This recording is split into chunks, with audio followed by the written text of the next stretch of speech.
તો મિત્રો સ્વાગત છે અમારી યુટ્યુબ ચેનલમાં. આજે આપણે વાત કરવાના છીએ બોરવેલ સબસિડી સહાય યોજના 2024 વિશે.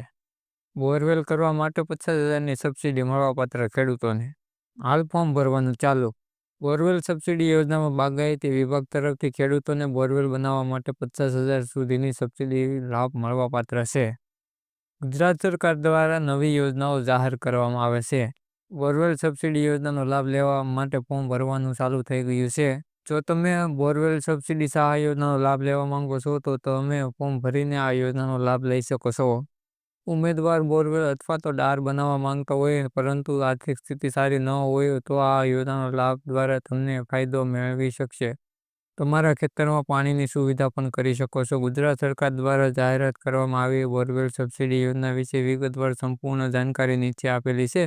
તો ધ્યાનપૂર્વક વાંચીને વિડીયોમાં જોઈને તમે ઉમેદવારની અરજી કેવી રીતે કરવી તેનો જોઈ શકો છો. બોરવેલ સબસિડી યોજના 2024.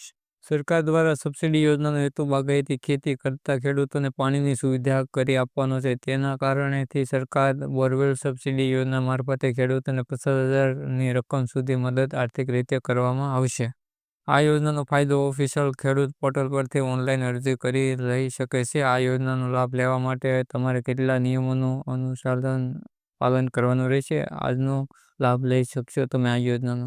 બોરવેલ સબસિડી યોજનાના માપદંડ અને શરતોની વાત કરીએ. બોરવેલ સબસિડી યોજના માપદંડ અને શરતોની વાત કરીએ. સરકાર દ્વારા બહાર પાડવામાં આવેલા બોરવેલ સહાય યોજના ગુજરાત રાજ્યમાં રહેતા લોકોને જ મળી શકે છે. બોરવેલ સહાય યોજના લાભ માત્ર ઓઇલ પામનું વાવેતર કરતા હોય તેવા ખેડૂતોને મળવાપાત્ર છે. આ યોજના તરફથી તમને 50,000ની નાણાકીય રીતે ખેડૂતોને સહાય આપવામાં આવે છે.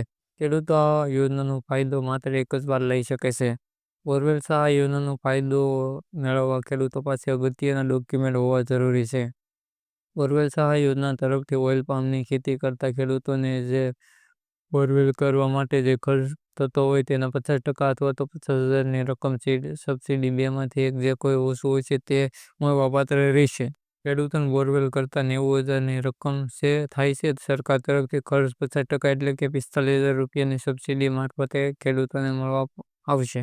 જો બોરવેલ કરવામાં 1.5 લાખ એટલે કે 1.5 લાખ જેટલો રકમનો ખર્ચો થાય તો 50% નહીં મળે પરંતુ 50,000 રકમ સબસિડી તરીકે મળશે. વધુમાં વધુ ખેડૂતોને 50,000ની સબસિડી આ બોરવેલ સહાય યોજના દ્વારા આપવામાં આવશે. જરૂરી ડોક્યુમેન્ટની વાત કરીએ આ યોજના માટેના.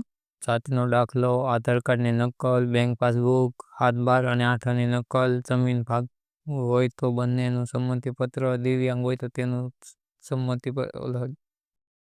તો મિત્રો વિડીયો સારો લાગ્યો તો વિડીયોને લાઇક, ચેનલ સબસ્ક્રાઈબ અને વિડીયોને શેર કરવાનું ના ભૂલતા.